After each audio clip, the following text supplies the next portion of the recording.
de un libro o un cuento, Flores tardías, escrita por el autor chino Mo Yan y publicada en el año 2022. Esta novela explora la responsabilidad individual y también colectiva, la memoria y las consecuencias de las decisiones que toma cada personaje en un contexto de rápido cambio social. Mezcla humor, escenas disparatadas y crítica social, en un tono que va del realismo crudo a lo grotesco, manteniendo siempre el foco en la vida de la aldea y de cómo la modernización transforma, y a veces deforma, ese pequeño mundo.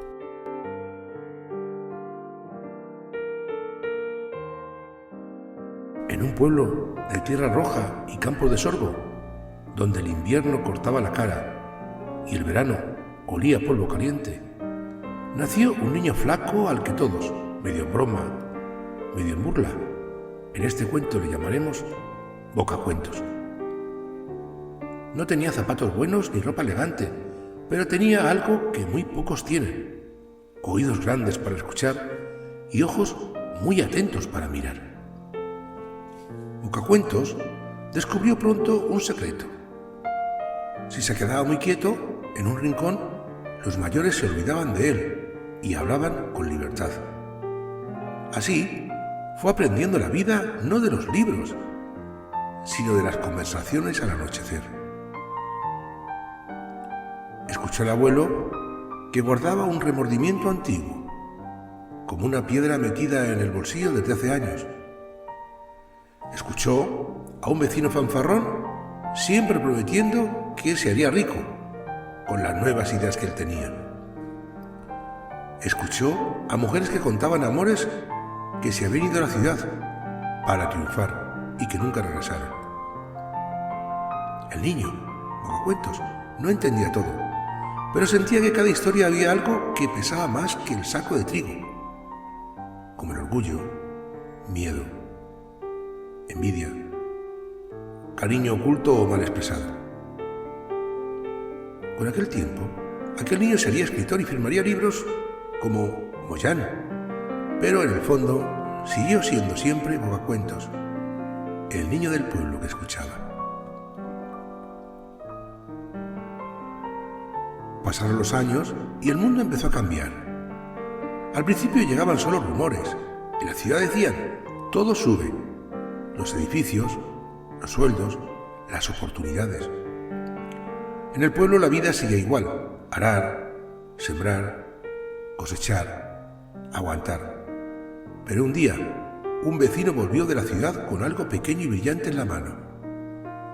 Un teléfono de esos listos. Con esto, dijo orgulloso, puedo ver la cara de mi hijo que vive lejos, al otro lado del país. Las mujeres mayores se acercaban con recelo. Los hombres fingieron desinterés, pero se les notaba la curiosidad en los ojos. Ese aparato se fue pasando de mano en mano como si fuera animal extraño. Algunos vieron allí un milagro, otros una rareza sin importancia. Pero sin que nadie se diera mucha cuenta, el mundo grande empezó a colarse en el mundo pequeño por esa pequeña ventana de luz. Después llegó otro teléfono y otro, y otro, y otro. Donde antes se juntaban para charlar mirando el cielo, ahora se juntaban para mirar pantallas. El campo seguía pidiendo espalda y sudor, pero la imaginación de los aldeanos estaba cada vez más lejos, vagando por ciudades que nunca habían pisado.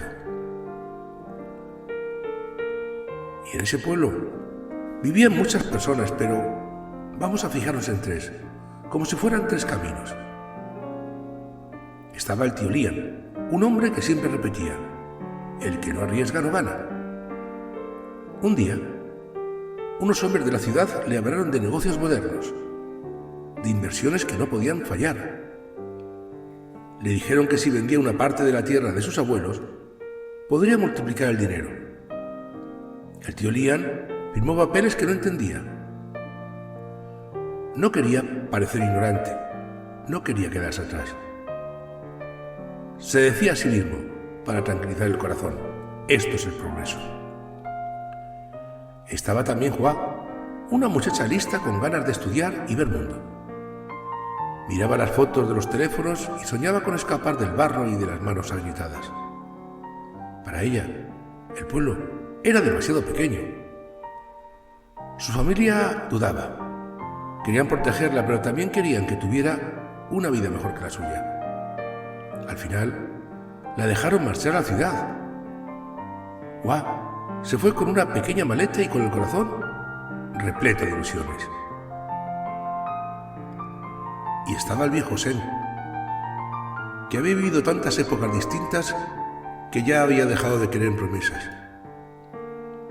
Había oído muchas veces la palabra progreso y sabía que a veces traía mejoras, pero también sabía que, cuando el progreso entraba por la puerta, algunos se quedaban fuera, en el frío.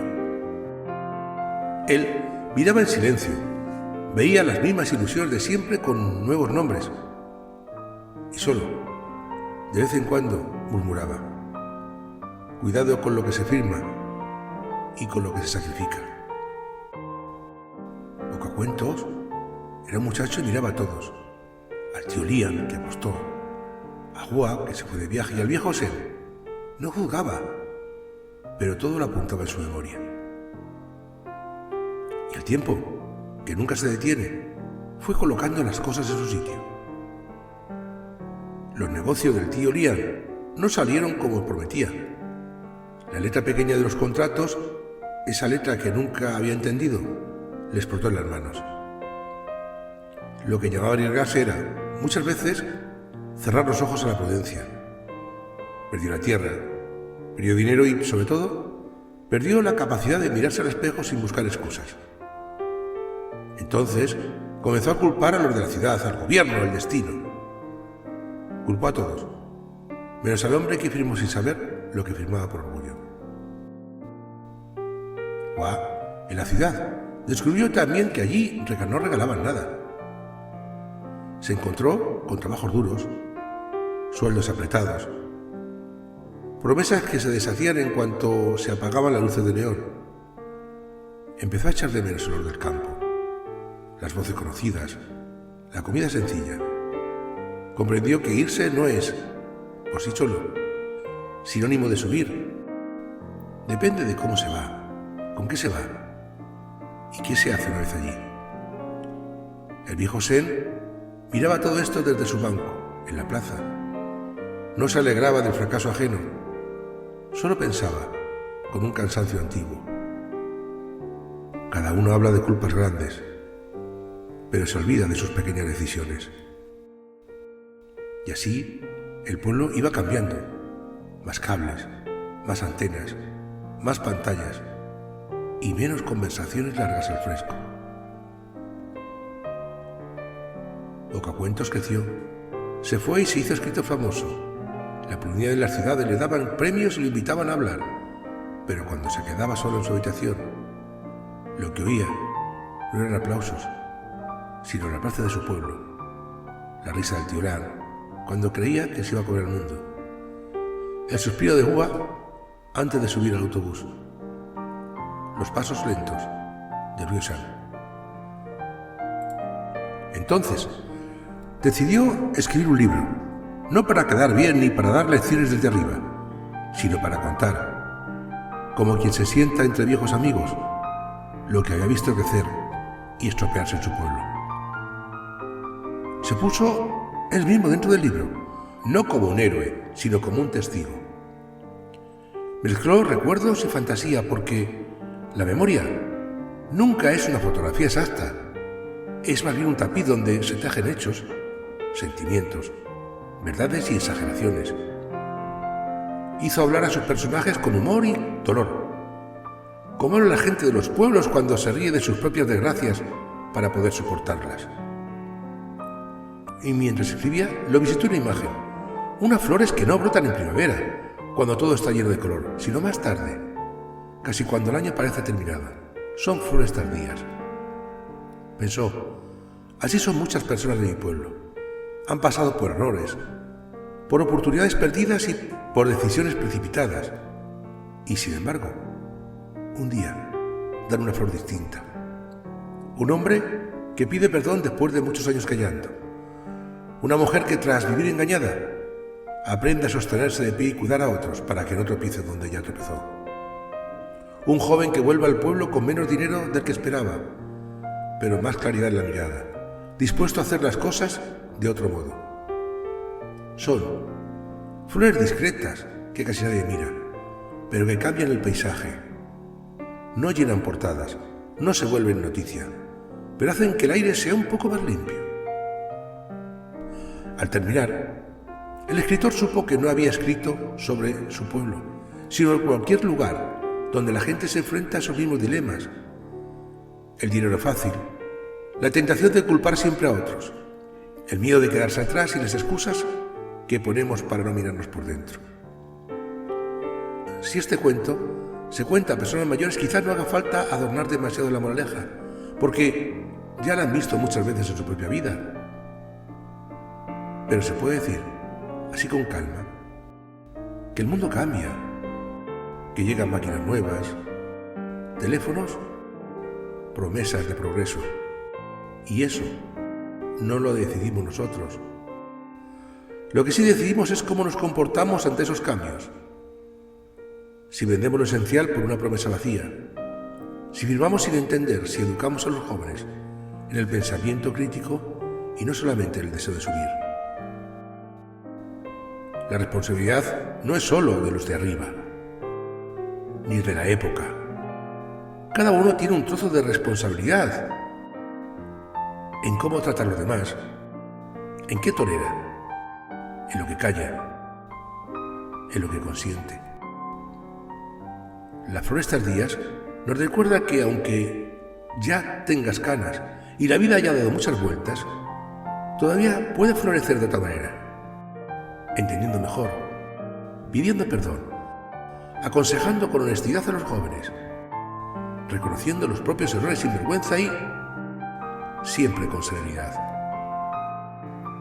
Porque al final, el verdadero progreso no es tener un aparato brillante en la mano, sino tener el corazón un poco más sabio y más recto que ayer. Y eso, a diferencia de los teléfonos, no se compra. Se cultiva con el tiempo, con las decisiones y con la manera de mirar a los demás.